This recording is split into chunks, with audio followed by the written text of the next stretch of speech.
noche con 25 minutos y en esta velada recibimos a nuestros invitados, doctor César Arrueta, decano de la Facultad de Humanidades, y contador público nacional Javier Martínez de la de Ciencias Económicas. Ambos, muy buenas noches, bienvenidos a este programa. Buenas noches, gracias por la invitación. Bienvenidos muchachos, gracias por estar. Al gusto. Bien, la idea de esta noche es hablar un poco del panorama socioeconómico, de lo que ha generado este fenómeno Milei y el fenómeno también de la política en la Argentina estos últimos años. Así que, doctor, va la primera pregunta entonces.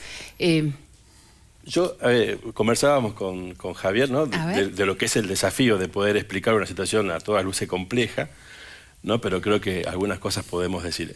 Yo lo que quiero marcar es la complejidad del voto, digamos, ¿no? Es decir, el electorado muchas veces está expuesto a una simplificación a la hora de votar. Desde nuestra disciplina, digamos, el voto al menos se compone, lo quiero decir para que después entendamos algunas cosas, al menos tres componentes. El primer componente es el diagnóstico de situación. El segundo son las agendas comunes que comparten tanto el electorado como las propuestas electorales. Y finalmente la base propositiva, digamos, ¿no? Respecto a los diagnósticos, a mí me parece que hay una base empírica, que la describió muy bien en su editorial. Es decir, todos sabemos que estamos en una situación compleja, difícil, se experimenta en la vida cotidiana, pero también tiene una base emocional ese diagnóstico, ¿no? Y creo que una fuerza política ha logrado capitalizar ese diagnóstico porque la gran responsabilidad está puesta en la clase política, ¿no? Como categoría general, digamos, ¿no? Inclusive esa misma fuerza que hace 2 años forma parte de la clase política, lo que ha logrado interpretar como diagnóstico es el hartazgo en la política, que creo que esa es la base común de un electorado que siente que hay sectores que no dan respuesta a pesar de que pasan los años. Si uno hace revisión histórica de Argentina, cuando volvimos de la democracia, el diagnóstico era una sociedad que vuelva a tener la práctica democrática. Por eso es que Alfonsín fue electo y por eso es que lo primero que hizo es avanzar en el juicio de las juntas. Cuando termina el gobierno de Alfonsín, y después de la crisis que sufrió, el diagnóstico era que hacía falta una reforma del Estado. Por eso es que Menem, en ese mandato y los posteriores, avanzó en esa reforma del Estado. Termina Menem y el diagnóstico era un hartazgo respecto a lo que llamamos la faranducización de la política, ¿no? Los casos de corrupción, y elegimos en ese momento a un abogado constitucionalista como Fernando de la Rúa. Cuando termina de la Rúa, el diagnóstico era que necesitábamos recuperar la práctica política en el ejercicio de la gestión del Estado. Néstor Kirchner y Cristina después llevan a cabo esa gestión. Cuando terminan ellos, aparece esta idea de que los CEOs debían ser parte del Estado para no tener esas prácticas de ejercicio de la política.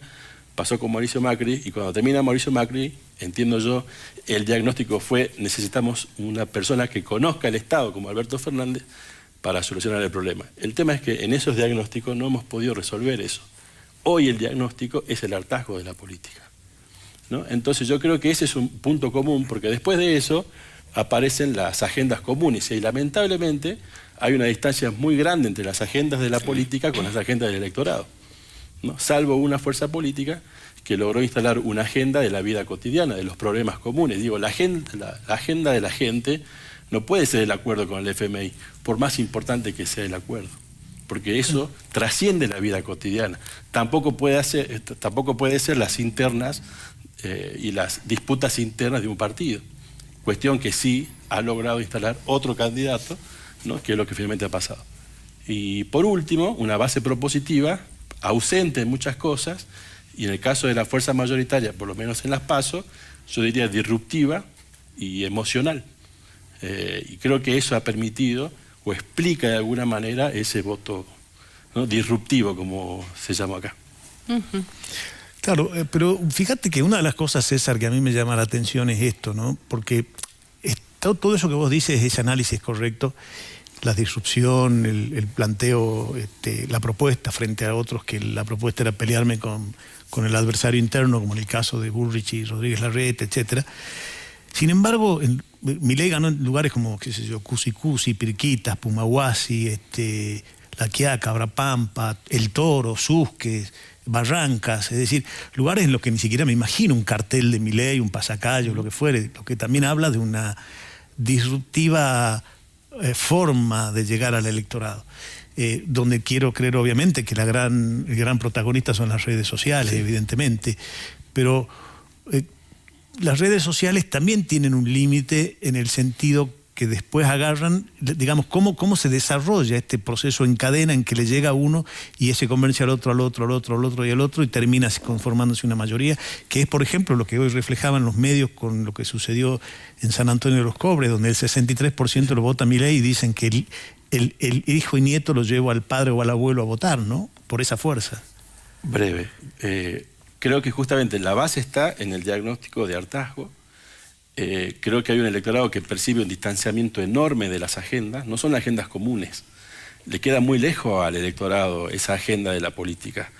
Y creo que eso deriva en un voto castigo. Yo creo que efectivamente puede haber un voto, ¿no?, que piensa que Milei es un candidato viable, pero creo que en realidad la reacción de ese voto es un voto castigo a una clase política a la cual se le sigue demandando, creo que hay tiempo para eso, diagnósticos más realistas, agendas más propositivas, más empáticas, más cercanas, porque lo que se ha puesto de manifiesto es un fuerte llamado de atención, ¿no? Porque evidentemente la crisis de la vida cotidiana, y no hablo de la macroeconomía, la crisis de la vida cotidiana es de tal dimensión que ese hartazgo repercute en las estructuras más tradicionales. Yo creo que hay un mensaje y un voto castigo producto de una ausencia de base propositiva, ¿no?, un distanciamiento, una agenda que no es común, que seguramente, y creo que lo que se planteó al principio es cierto, hay tiempo aún, no sé si mucho tiempo, pero hay tiempo para reinstalar la discusión sobre una agenda común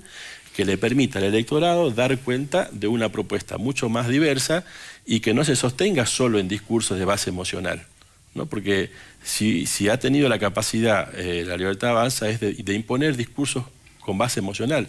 Los que conocemos el Estado sabemos que si esa propuesta efectivamente llega al ejercicio del Poder Ejecutivo, se va a enfrentar con una barrera en el ejercicio del Estado que no implica que esa barrera sea negativa. Implica que la Constitución del Estado y las bases democráticas de nuestro país están sostenidas en valores y principios de lo que llamamos la argentinidad, la educación pública, la salud pública. Y entonces, que no son superables voluntaristammente. Claro, no, tampoco son superables en el corto plazo. Entonces hay una base emocional propositiva que es efectiva en el electorado, ¿no?, por lo menos en las PASO, pero que seguramente ese correlato, digamos, en el ejercicio de la gestión va a tener dificultades, porque el Estado, esta frase común, somos todos, y nos involucra todo en diferentes planos y en diferentes niveles, ¿no? Entonces, cierro con esto, hay un voto castigo, un voto de llamado de atención para que volvamos a los diagnósticos realistas, para que haya una agenda común y principalmente una base propositiva más próxima, no tan distante.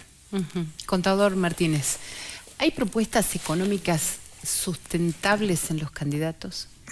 Bueno, tal cual el doctor en su editorial ha marcado, hay propuestas que se presentan como extremas, que también tienen o confrontan con instituciones que inclusive tienen arraigo constitucional, situaciones que no se pueden atropellar por la voluntad de uno o de varios o de la mayoría si no se cumple el proceso institucional. En el campo económico, para simplificarlo, cuando uno lleva situaciones muy extremas, por ejemplo, sustituir al Estado por el mercado o al revés, que todo lo haga el Estado, cuando nos acercamos a los extremos, dentro de la teoría económica reconocemos costos crecientes, se vuelve ineficiente llegar a la idea de decir cómo sustituir el Poder Judicial a través de un mercado, o cómo sustituir que se imponga la moda de usar el rojo o el verde a partir del Estado. Empezamos con situaciones tan extremas que son hasta inútiles de analizar, porque siempre la menor tensión está entre los extremos. Mientras más nos acerquemos esa idea de que todo se estatice o de pronto que el Estado sea mínimo o ausente en muchos casos, es costosa en términos de eficiencia social. Y tal cual lo dijo César, esta simplificación que representa el voto hace de que el hartazgo parezca que convalidan medidas extremas, o al revés, las medidas extremas están convalidando un emergente que parece más de los medios públicos que de la política, ¿no? particularmente estamos confrontando dos procesos, dos modelos políticos de decisión pública. Por ejemplo, el que tiene Jujuy o Buenos Aires, que ganando con un voto uno ya es gobernador, y por eso es tanto que en Buenos Aires se juega de otra manera, mientras que en el Poder Nacional tenemos un balotaje medio raro que instauró la reforma de menemista, pero bueno, si uno no gana con una cierta condición, llegar a 40 con más de 10 puntos de ventaja o 45, tiene que confrontar con el otro, con el segundo, y tener, obviamente, el que saque la mitad más uno, ya es presidente. Ahora, ¿por qué es particular esto, La Nación? Porque acá hemos hecho ya el juego del descarte, es decir, por ejemplo, la fórmula Larreta Morales perdió la interna. Sí, fácticamente perdió. O de pronto Grabois perdió su interna, pero no pierden en el juego de la construcción, porque si recordamos la última vez que hubo colegio electoral, cuando ganó Menem por primera vez, el que marcó la cancha fue la UCD, siendo la tercera, pero le aseguraba al Partido Justicialista ganar el colegio, la convención, el colegio electoral, sería lo correcto. Hoy por hoy, el que salga tercero, claramente, hay tres fuerzas que se disputan entrar al balotaje, el que salga tercero no pierde, porque tiene todo el poder de armar una alianza. Ahí se tiene que dar la condición de que si esos partidos tienen la capacidad de transferencia. Si más o menos tienen un núcleo duro que aseguran esta alianza, esto lo pone en todo lo que decía César, en los replanteos.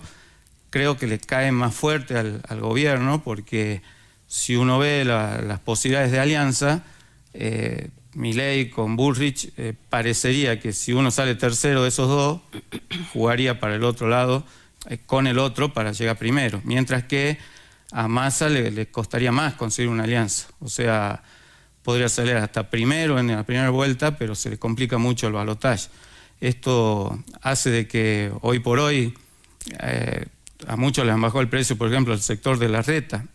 Larreta está negociando lo que quiere, porque ahora vienen los juegos de alianza en ese modelo, que hay que sacar más de la mitad de los votos. Cosa que en la provincia no, el que perdió, perdió y ya no vuelve.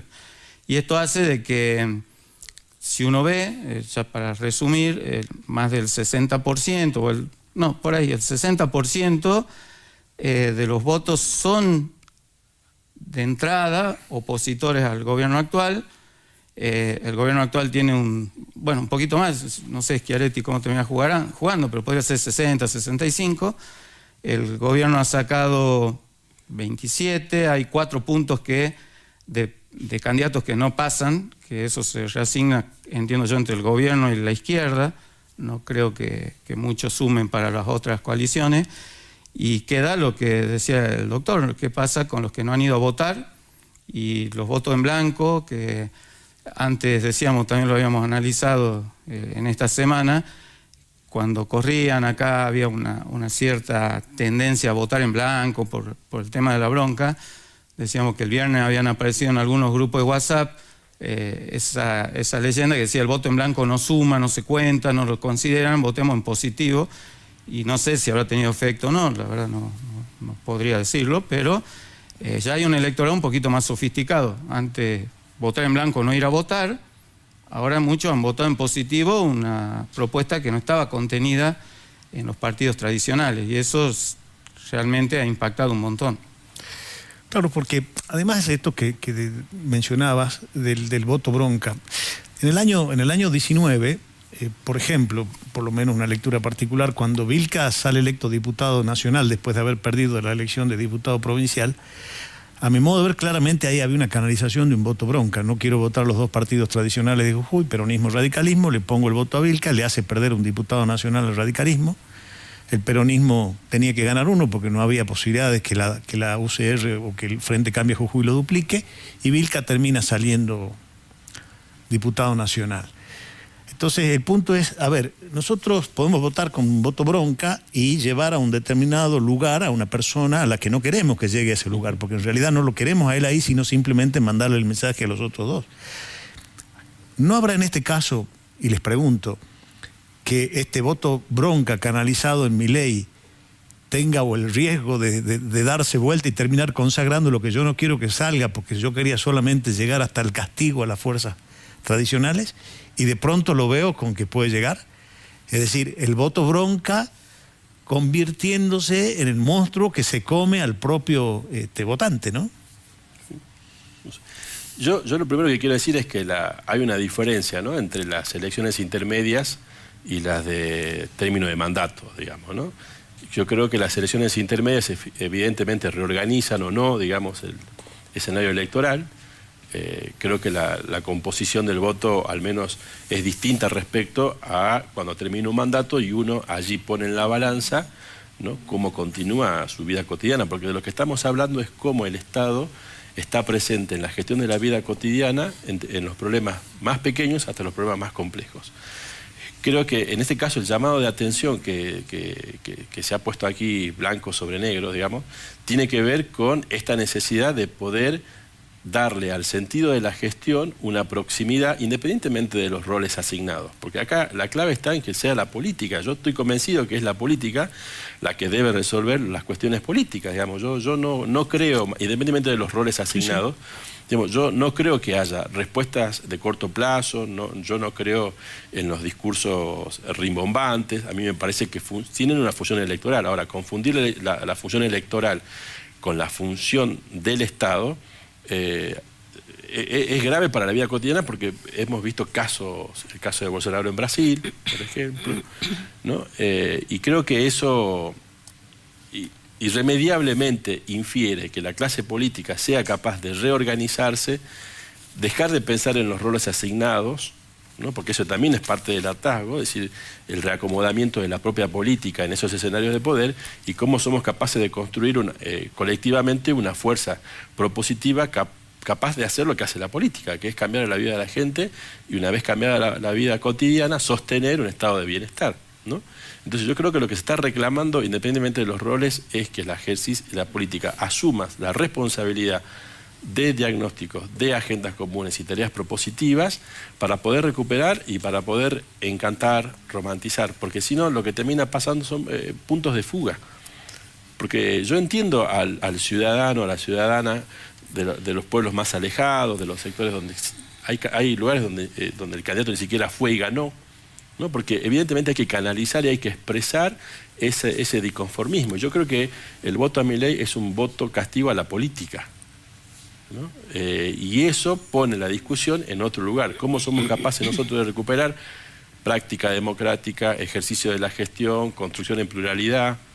Creo que la Argentina se enfrenta hoy al gran desafío de poder reacomodar sus fuerzas tradicionales y todos los actores comprometidos con esa realidad, o bien dejar o dar una oportunidad, entre comillas, a alguien que plantea propuestas disruptivas de corto plazo que por lo pronto tienen efecto solo en el electorado.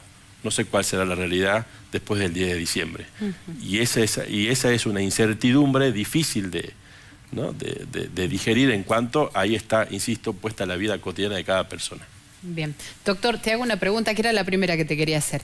¿Ves en ese voto castigo que se puede convertir en voto esperanza? Depende de cómo se plantea la campaña. Lo hablamos después de la pausa. Sí. Nos vamos al corte y ya volvemos.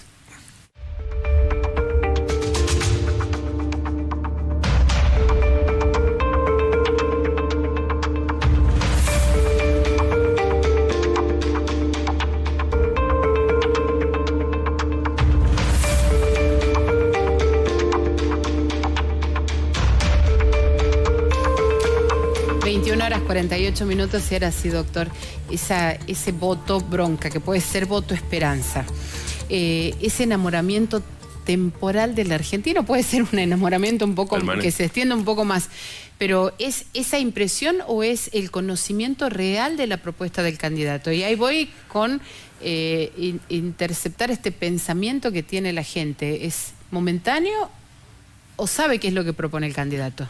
Yo lo primero que quiero decir, pues la verdad que no lo dije al principio, es que digamos, es un error pensar que el electorado está equivocado, ¿no? O que uno se ponga en un lugar de superioridad del electorado, ¿no? Porque los componentes a través de los cuales el electorado piensa su voto son...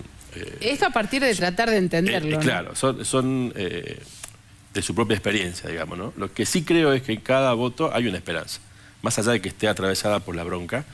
¿Por qué? Porque esa esperanza sostiene, por un lado, la expectativa de que podemos estar mejor. Yo creo que cualquier ciudadano o ciudadana piensa siempre en que su voto puede ser una instancia de transformación, sea porque promueva un cambio de 180 grados, o sea porque sea un llamado de alerta, o bien sea porque cree que alguna de esas propuestas son viables. Yo no creo que detrás de cada voto no haya una esperanza, por el contrario, creo que los motiva en la intimidad la esperanza.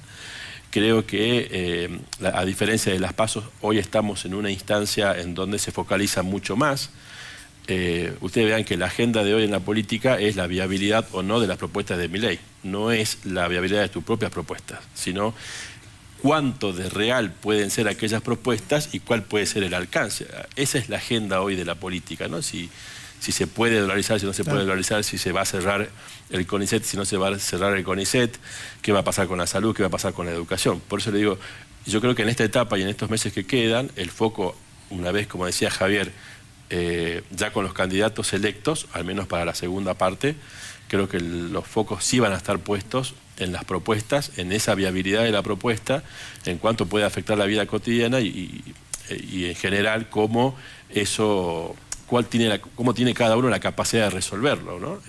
Yo creo que ahora la etapa en la que está cada candidato es mostrarse viable y preparado para sostener esa propuesta. Veremos qué capacidad tiene cada uno de no tan solo mostrar su propuesta, sino de mostrar que es capaz de llevarlas adelante, ¿no? Que es el desafío más grande. Por eso aparece la propuesta de Macri, ¿no? De formar parte del gobierno de Milei, por eso aparece el fondo como un actor que le va a dar gobernabilidad a la Argentina, por ejemplo, por eso aparecen los acuerdos de Bullrich y Larreta, porque es lo que le da sostén a la base propositiva y es, creo yo, la etapa final de elección del voto. ¿Estás seguro que vamos a un balotaje? Yo creo que sí. Sí, creo también que es un escenario inevitable, muy probable, me parece, ¿no? Con los números de hoy. En 3/3 como están, y no habiendo un punto de diferencia entre las tres fuerzas más votadas, o los candidatos más votados, el escenario casi inevitable es el balotaje. Sí. Una pregunta, ya que lo mencionó el decano de Humanidades, el CONICET. Lo escucharon a Milei decir que hay que tacharlo, hay que cerrarlo. Fuera. Chao CONICET. Sí, eso es parte de lo que decías recién, esas decisiones extremas que son altamente ineficientes, porque de última, como cualquier otra institución que tenemos, puede ser sujeta a crítica o mejoras, pero la supresión del sistema científico-tecnológico es para mí un desacierto absoluto. O sea, es una de las patas que tenemos que sostener si queremos alguna vez empezar a andar el camino del desarrollo. Y dicho de esto del tema de la esperanza o la bronca, hubieron muchas notas esta semana, todos andaban buscando respuestas que por supuesto yo no las puedo dar, pero cuando me preguntan si uno es pesimista o optimista, yo soy profundamente optimista de la economía argentina, y uno dice, pero con todo lo que nos pasa, yo sería pesimista si haciendo bien las cosas estaríamos como hoy, pero yo entiendo que no está del todo la calidad en la política económica, más allá de este gobierno, del anterior, del que viene, queremos tomar 20 años, 40 o lo que ustedes quieran. Hemos tenido muchos desaciertos y que creo que enderezando algunas decisiones están las condiciones para que seamos un país normal, que es lo que pretendemos. No estamos pidiendo nada superlativo, pero ahora lo que decía César de tener un discurso que rompe los condicionantes tradicionales de esta grieta, si se permite, y bueno, ahí ha trastocado todo. Ya no es votame a mí porque él es peor, sino de pronto sale una tercera opción y decir, no, votame a mí, ¿por qué? Y es lo que dice César, ahí vienen las propuestas y ojalá haya tiempo para que las tres fuerzas más votadas empiecen a esclarecer lo que sea. O sea, no esa idea del voto miedo, de que el otro es peor que yo, o acordate lo que pasó en el 2001, decíamos la otra vez de la pirámide electoral.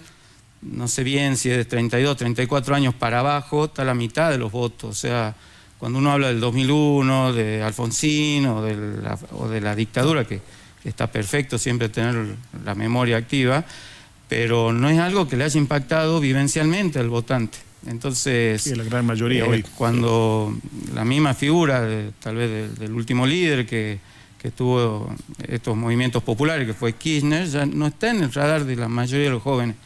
Y sostener que porque cuando estuvo Néstor, cuando estuvo Alfonsín, cuando estuvo, bueno, ahora Milei, cuando estuvo Menem, nos estamos yendo muy, muy atrás en lo que el electorado quiere. De pronto, de esos jóvenes de menos de 32 años están viendo si se quedan o se van del país. Y ahí no hay historia ni futuro que valga. ¿Qué hago? Díganme, ¿me quedo? ¿Por qué? Y si no, me voy. Y es una disyuntiva que parecería, ahora es fácil verlo después del domingo, que la política no lo ha captado del todo, porque disconformidad se nota en los resultados que existen. Y bueno, y más ahora que analizando algunos lugares, como decían, han votado los padres, los abuelos del chico que no se quiere ir o se va a ir de todos modos, y ahí ya impacta mucho. Creo que la degradación política en términos de resultados, no estoy hablando de las personas ni de las ideas, sino que no tenemos buenos resultados, eso está trayendo muchos problemas en el sistema. Es muy importante para nuestra estructura tener partidos sólidos, internas activas, dirigentes, sociales, gremiales. Eso nos da la estabilidad del sistema. Pero hoy por hoy está en crisis mucho de esta representación y como decías vos, Claudia, hay una nueva fuerza que no tiene intendente, no tiene concejales, no tiene diputados, no tiene senadores, no tiene nada, y la gente la eligió. Entonces, bueno, lo dije hace un ratito, será si llega a estar cerquita o sale tercero o gana, vamos a ver la capacidad que tiene de alianza. Si no tiene alianza, esto será una anécdota en la democracia argentina. Yo quiero hacer una pequeña, si me permiten, sobre el tema del CONICET y la educación pública, porque digo, ¿a qué punto se tensiona el discurso disruptivo, ¿no? Yo creo que acá se ha llevado al extremo de poner en discusión cuestiones que sostienen lo que llamamos como identidad nacional o argentinidad, ¿no?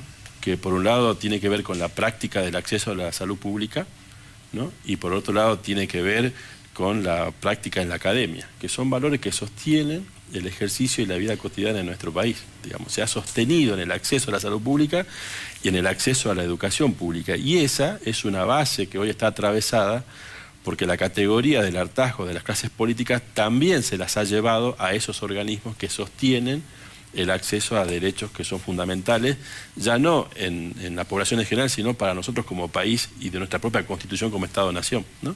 Entonces, yo accedí como investigador del CONICET en el año 2014 y entiendo perfectamente cuáles son los alcances, los aportes que hace la investigación en cualquiera de los planos, sea de los barbijos de CONICET, sea de la creación de las semillas más resistentes hasta la sequía. En el caso de las ciencias sociales, entender qué pasa con las culturas urbanas, qué sucede con las migraciones, qué sucede con nuestros estudiantes y la virtualización de la educación. Es decir, hay un plano tan amplio de intervención de la investigación, la ciencia y la tecnología como base para la toma de políticas públicas, que esa base no se puede reemplazar por una teoría argumentativa que es la que da Milei, donde hay una falsa racionalidad en alguno de esos enunciados que piensa suplir la academia, ¿no? Yo creo que esos son las tensiones que están dando vuelta respecto a los discursos rimbombantes. A mí me parece que ese sí es una voz de alerta, porque no se está discutiendo simplemente cuál es el alcance o no del CONICET, sino cómo nosotros sostenemos una identidad nacional y una forma de actuación vinculada a la salud y la educación que yo creo que es irrenunciable, ¿no? Puede haber seguramente discusiones sobre la forma, los funcionamientos, eso es bienvenido en la vida democrática. Ahora, llevar al extremo del cierre, la reasignación, la privatización, la asignación de capitales extranjeros, me parece que es un borde y un límite que excede lo electoral peligrosamente. Y además, perdón, Claudia, si me permites, ni siquiera es un tema de discusión. En el sentido que no ha sido, lo voy a poner a discusión, vamos a ver, vamos a tratar de... Hay un extremo. Lo decidí autocráticamente y esto va a ser. Me parece que eso es lo peor, porque en definitiva no deja la posibilidad de analizar estos temas que vos estás planteando. Esa autocracia definitoria que le hace mal al país. Seguro. ¿Y esto lo han tocado ustedes dentro de lo que es el ámbito académico? ¿Lo hablaron los rectores? ¿Han tenido algún diálogo? ¿Han podido decir, che, ¿Qué es lo que pasa con el CONICET? ¿Ves esta propuesta? Digo... No, la comunidad académica reaccionó inmediatamente en todos los niveles. Ya nuestros investigadores, y hubo un manifiesto del propio personal del CONICET, y la política universitaria que se lleva a cabo constantemente de fomentar la investigación y la transferencia al medio están presentes. O sea, realmente lo que dije hace un ratito, el costo de sustitución por algo que nadie sabe qué es, porque sí, privatizar cuando de pronto hay objetivos de, como decía César, en pandemia o algo, que vamos a ver qué empresa quiere ganar plata, ¿no? Había que hacerlo y se hizo, y pocos países tuvieron la capacidad de hacerlo, de llegar a una vacuna o algo que recién están en fase, pero los investigadores por algo también tienen trabajo afuera. Si fuera un desastre, no los tomarían. Lo que sí me gustaría tener en cuenta, algo que pasó también en el análisis de las elecciones, el tema de la seguridad, que hubieron unos hechos muy desgraciados y justo se cortaron las campañas, y en Veda no se podía hablar, pero repicaron. El caso de la niña en Buenos Aires. Por ejemplo, y después había un médico, y después un profesor de educación física, que deben de haber todos los días, pero esos días salieron y se sostuvieron. Cuando hablaba de la degradación en términos de resultados, tal vez si lo hacemos comparativo, estamos viendo de Ecuador, que han matado a un candidato a presidente, o México, el desastre que es el tema de frontera, estamos lejísimos de eso, afortunadamente, pero estábamos en un proceso de degradación, y cuando hablamos de la preservación de derechos en lo económico, en lo patrimonial, bueno, no hay derecho más importante que la propia vida. O sea, en términos de resultados, y repito, yo no soy quien para decir si los abordajes compensatorios o que buscan cambiar el ecosistema social, o al otro que son punitorios, meterlos presos, no soy especialista en esto. Sea el modelo que sea, no están dando el resultado, o por lo menos no se percibe, y eso también puede influenciar. Es una frase horrible la que voy a decir, pero creo que cerca de las elecciones van a aparecer nuevos muertos, sabiendo que todos los días hay. Pero a lo que voy es que va a haber un uso político de la seguridad, y es triste porque están muriendo compatriotas en situaciones violentas, ¿no? Ojalá nos pasara, pero creo que hay un impacto también por ese lado. Bueno, doctor, yo por mi parte creo que agradecerles. Ay, te dejo. Yo quiero una más todavía. Sí. Doctor, la explosión en redes sociales después de la pandemia, la forma de hacer política dentro de redes sociales, ¿vos ves que ha cambiado, rompió Milei esa vieja estructura? Porque hasta el momento, por lo menos me parece a mí, que se llevó lo que es el acto de campaña a redes sociales, no se cambió la metodología. Sin embargo, sí entró a jugar un Javier Milei en este último tiempo, que hasta inclusive admitió haber tenido troles y demás. ¿Eso también llama la atención? ¿En algún momento, en algún punto, cómo lo definirías? No, yo creo que en realidad la política dialoga con su electorado de diferentes formas, ¿no? Y lo que ha pasado con las redes sociales no es un fenómeno reciente, digamos, es que son formas de amplificación en ese diálogo, por un lado, y además son formas de segmentación del diálogo, porque el candidato o la candidata no habla con todo el mundo al mismo tiempo, todo el tiempo. Habla con segmentos identificados en horarios, en tiempo, en espacio, piensa contenidos en función de esos segmentos. ¿Dónde radica la efectividad de las redes sociales? En que, por un lado, se han reemplazado por lo que llaman medios tradicionales. Eso no significa descarte, significa que las pautas de consumo de medios se han transformado en este último tiempo. Hay un segmento joven que se informa a través de redes sociales, y a través de las redes sociales, no digo que toma decisiones, pero sí accede a contenidos con determinada particularidad. Entonces, ¿qué creo que hay propuestas que han sido mucho más efectivas en el direccionamiento de esos contenidos, que han sido mucho más efectivas a la hora de tener contenido adecuado para esos segmentos, en detrimento de estructuras que en algunos casos siguen siendo tradicionales? Con esto cierro. Nosotros hicimos un estudio de cómo nuestros jóvenes consumen noticias, ¿no?, en la provincia de Jujuy. Se despiertan con el WhatsApp, dialogan con el WhatsApp y en los grupos del WhatsApp, luego pasan a redes sociales, Facebook, Instagram, Twitter. cuando demandan más información van a medios digitales, por lo general, y cuando hay una gravedad y alguna conflictividad, validan en medios tradicionales. Ese es el recorrido que hacen nuestros jóvenes, por lo menos en los estudios que hicimos en la facultad, de consumo de medios. Ser capaz de identificar en esa diferenciación de consumo a qué segmentos y con qué contenidos es el desafío que tienen los partidos políticos. Evidentemente algunos son más astutos en ese trabajo y otros aún responden a estructuras como la territorialidad, ¿no?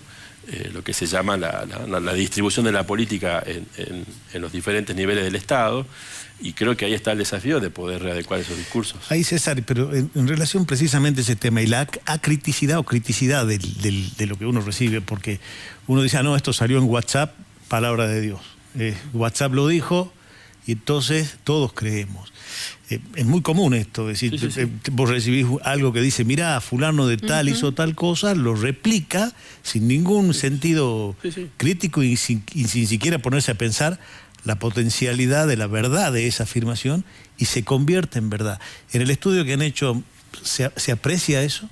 Efectivamente, porque digamos, la posverdad, que es en realidad el centro del estudio de eso, lo que piensa es sobre qué argumentos sostenemos e interpretamos esas noticias, ¿no?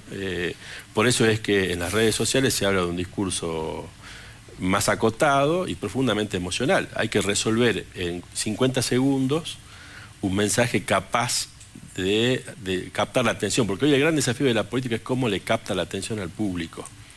En un escenario donde todos estamos aturdidos por enorme información, las estrategias de captación de sentidos son el principal desafío. Entonces los mensajes profundamente emocionales, breves, multimediales, son los que tienen más efecto, lo cual no significa que sean ciertos, ¿no? Entonces la responsabilidad nuestra, digamos, como institución universitaria y demás, es poder generar las condiciones para discernir, ¿no?, el alcance de esos contenidos, y poder verificar, validar y actuar en consecuencia. No todo lo que aparece en las redes es verdad, o al menos hay una verdad diferente, ¿no? Exacto. Y ahí hay una cultura cívica que tenemos que reivindicar, y esa cultura cívica se reivindica desde la política, digamos, ¿no? Yo reivindico la política como ejercicio de transformación de la realidad. Yo no creo en los discursos de corto plazo y efectistas.